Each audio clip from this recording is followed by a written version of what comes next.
오늘 함께 묵상할 성경 말씀은 마태복음 18장 11절에서 20절 말씀입니다. 마태복음 18장 11절에서 20절 말씀입니다. 오늘은 17절 말씀을 읽겠습니다.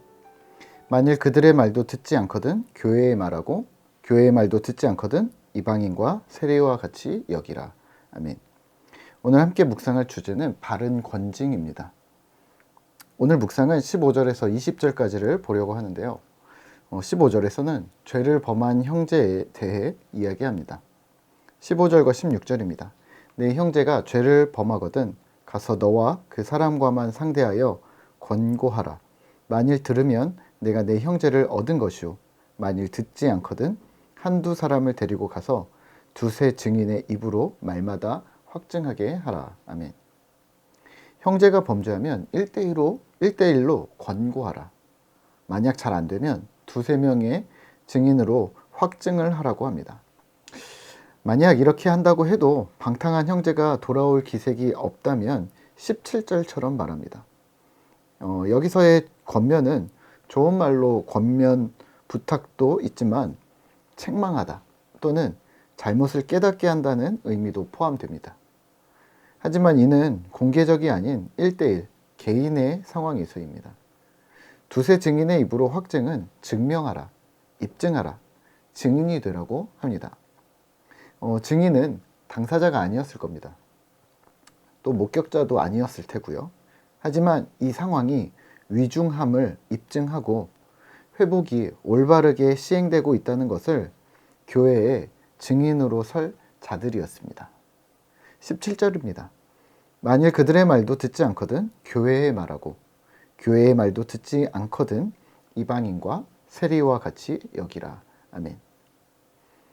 그룹의 권면을 듣지 않고 또 그래서 교회 공동체의 권면에 대해서도 듣지 않는 사람이 있다면 이방인과 세리와 같이 여기라고 합니다. 이 부분은 심각한 범죄에 대해 교회 전체가 공격이나 치리가 아닌 회복에 참여했다는 말로 이해를 하셔야 합니다. 그리고 그 회복을 실패했을 때 그때는 어쩔 수 없이 이방인과 세리와 같이 여기라고 합니다. 이방인과 세리는 유대인들이 최소한으로만 접촉을 했던 사람들인데요. 결국은 관계를 정리하라는 말입니다. 그러니까 공격을 하거나 그 사람을 무시하거나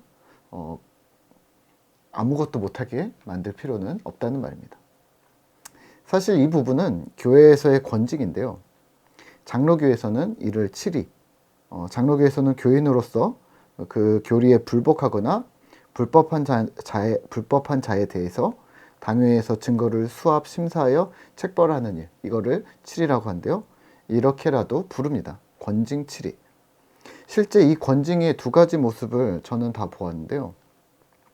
한쪽 교회에서는 정말 합리적으로 바르게 권징을 하는 모습을 보았었고 또 그로 인해 많은 사람들이 깨닫고 행동과 말을 삼가 조심하는 모습을 보았었습니다. 또 다른 교회에서는 권력의 남용으로 보았던 적도 있습니다. 같은 권징인데 이 둘에는 어떤 차이가 있었을까요? 권징이 두 얼굴을 하였던 이유는 방향 차이였습니다. 윗사람이 아랫사람에게 하느냐 혹은 윗사람이 스스로 자신의 지위를 내려놓았는가 였습니다. 위압적이고 강압적인 권징은 교회라는 조직 안에서 소위 직분이 높은 사람들이, 나이가 많은 사람들이, 또 경력이 오래된 자들이 그 다음 사람들을 길들이는 압제의 수단이었습니다. 반대로 합리적이고 모범이 되는 권징은 윗사람 스스로 권징을 기꺼이 맞이하면서 믿음의 후배들에게 본이 되는 것을 보았습니다. 네, 맞습니다. 권징은 사랑으로 하는 것이고 모본이 되어야 하는 것이라는 원칙을 기억하시면 됩니다. 사실 교회 내에서 사회적인 중범죄를 권징으로 다룰 일은 없습니다. 그런 만약에 범죄를 저질렀다면 이미 경찰서에 잡혀갔겠죠. 그렇다면 교회 내의 권징의 대상은 교회법입니다. 사회적으로는 문제가 안 되지만 성경적으로는 또 신앙의 기준에서는 덕이 되지 않는 교회 헌법이 기준이 되겠죠. 그렇다면 교회 내에서의 법이라 함은 도덕적인 기준이 될 것이 분명합니다. 도덕법이란 무엇일까? 예의가 없다거나 인사를 안 했다거나 욕을 했다거나 싸움을 했다던가 이런 문제가 도덕법일까요?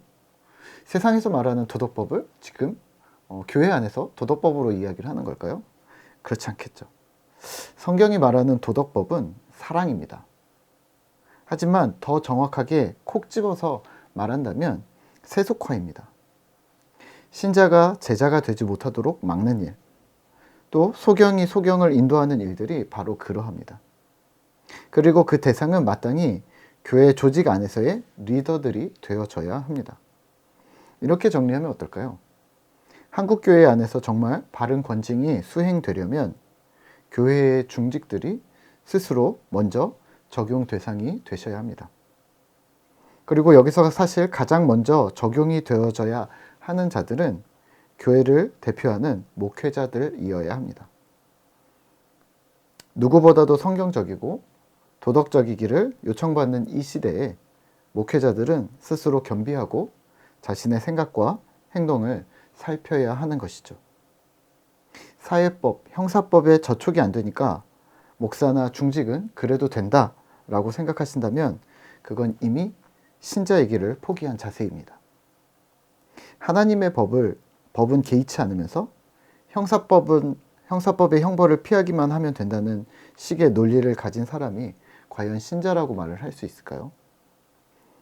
교회 안의 리더들의 말과 행동과 생각이 세상의 논리로 무장되어져 있다면 우리는 그걸 세속화라고 합니다.